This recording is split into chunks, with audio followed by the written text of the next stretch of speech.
راست رو مسکین کجرو اور احمق سے بہتر ہے۔ یہ بھی اچھا نہیں کہ روح علم سے خالی رہے۔ جو چلنے میں جلد بازی کرتا ہے بھٹک جاتا ہے۔ آدمی کی حماقت اسے گمراہ کرتی ہے اور اس کا دل خداوند سے بیزار ہوتا ہے۔ دولت بہت سے دوست پیدا کرتی ہے، پر مسکین اپنے ہی دوست سے بیگانہ ہے۔ جھوٹا گواہ بے سزا نہ چھوٹے گا اور جھوٹ بولنے والا رہائی نہ پائے گا۔ بہتیرے لوگ فیاض کی خوشامد کرتے ہیں اور ہر ایک آدمی انعام دینے والے کا دوست ہے۔ جب مسکین کے سب بھائی ہی اس سے نفرت کرتے ہیں تو اس کے دوست کتنے زیادہ اس سے دور بھاگیں گے۔ وہ باتوں سے ان کا پیچھا کرتا ہے پر ان کو نہیں پاتا۔ جو حکمت حاصل کرتا ہے اپنی جان کو عزیز رکھتا ہے۔ جو فہم کی محافظت کرتا ہے فائدہ اٹھائے گا۔ جھوٹا گواہ بے سزا نہ چھوٹے گا اور جو جھوٹ بولتا ہے فنا ہوگا۔ جب احمق کے دل کے لیے ناز و نعمت زیبا نہیں تو خادم کا شہزادوں پر حکمران ہونا اور بھی نامناسب ہے۔ آدمی کی تمیز اس کو قہر میں دھیما بناتی ہے اور خطا سے درگزر کرنے میں اس کی شان ہے۔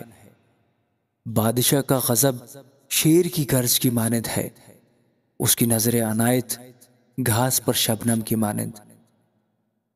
احمق بیٹا اپنے باپ کے لیے بلا ہے اور بیوی کا جھگڑا صدا کا ٹپکا۔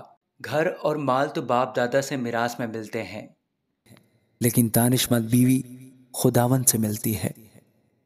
کاہلی نیند میں غرق کر دیتی ہے اور کاہل آدمی بھوکا رہے گا۔ جو فرمان بجا لاتا ہے اپنی جان کی محافظت کرتا ہے، پر جو اپنی راہوں سے غافل ہے مرے گا۔ جو مسکینوں پر رحم کرتا ہے خداوند کو قرض دیتا ہے اور وہ اپنی نیکی کا بدلہ پائے گا۔ جب تک امید ہے اپنے بیٹے کی تعریف کیے جا اور اس کی بربادی پر دل نہ لگا۔ شدید الغضب آدمی سزا پائے گا، کیونکہ اگر تو اسے رہائی دے تو تجھے بار بار ایسا ہی کرنا ہوگا۔ مشورت کو سن اور تربیت پذیر ہو تاکہ تو آخر کار دانا ہو جائے۔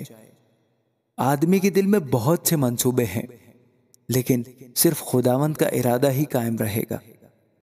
آدمی کی مقبولیت اس کے احسان سے ہے اور کنگال جھوٹے آدمی سے بہتر ہے۔ خداوند کا خوف زندگی بخش ہے اور خدا ترس سیر ہوگا اور بدی سے محفوظ رہے گا۔ سست آدمی اپنا ہاتھ تھالی میں ڈالتا ہے اور اتنا بھی نہیں کرتا کہ پھر اسے اپنے منہ تک لائے۔ ٹھٹھا کرنے والے کو مار، اس سے سادہ دل ہوشیار ہو جائے گا اور صاحب فہم کو تنبیہ کر وہ علم حاصل کرے گا۔ جو اپنے باپ سے بدسلوکی کرتا اور ماں کو نکال دیتا ہے خجالت کا باعث اور رسوائی لانے والا بیٹا ہے۔ اے میرے بیٹے، اگر تو علم سے برگشتہ ہوتا ہے تو تعلیم سننے سے کیا فائدہ؟